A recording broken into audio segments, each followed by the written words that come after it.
Hello iChurchers, welcome back to Widgets Part 2, the second instalment of our tutorials on widgets.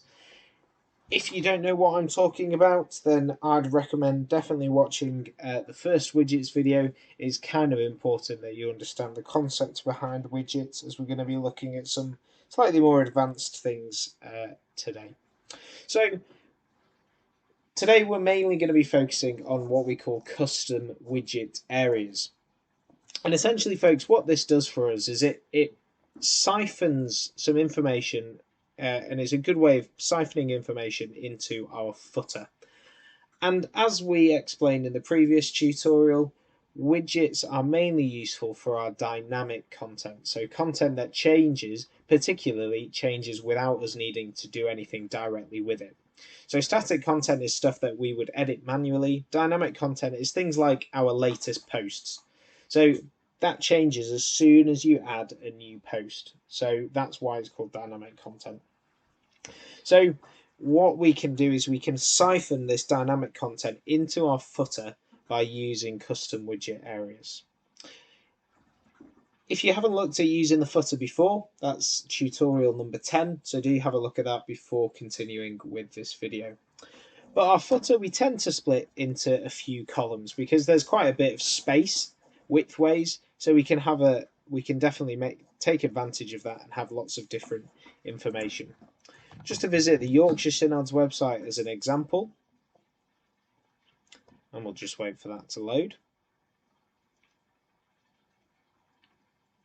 You'll be able to see at the bottom of the website we've made full use of our footers because we've got stuff on the left column, stuff in the middle column, and stuff on the right hand column as well. You can have more than 4 columns, but it does begin to cramp up the information. So depending on what you've got in there, I would tend to recommend 3.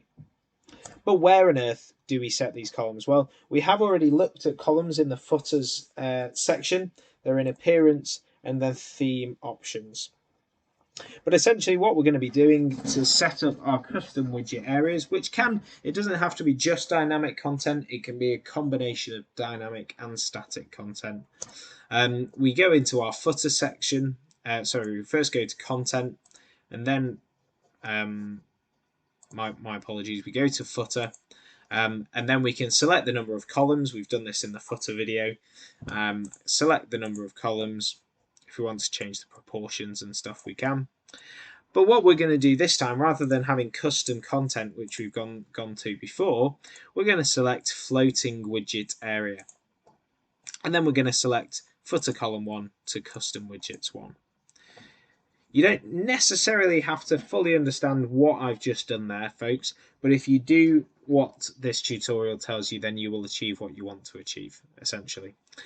For footer column 2, I'm maybe just going to put some custom content in there. I'm just going to bung a bit of text. And then footer column 3, I want some more dynamic content, so I'm going to use custom widgets 2. It doesn't matter which number it is as long as you put the right stuff in. Once we've got our widgets set up, then we're going to click Save Options. So now we need to remember when we go onto the widgets page that we've got our custom widgets area 1 in column 1 and our custom widgets area 2 in column 3, which sounds a bit confusing. You could use 3 and 3 if you wanted to. It makes no difference at all.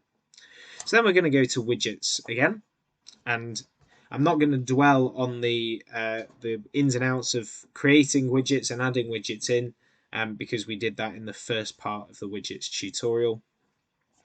But as we scroll down, you can see we've got these 3 custom widget areas. Your iChurch site will be set up with 3 as well. You can create some more by clicking this widget areas button on the left hand side. But generally you'll only need 3, as I said, we'd only be looking really at using 3 columns on our footer.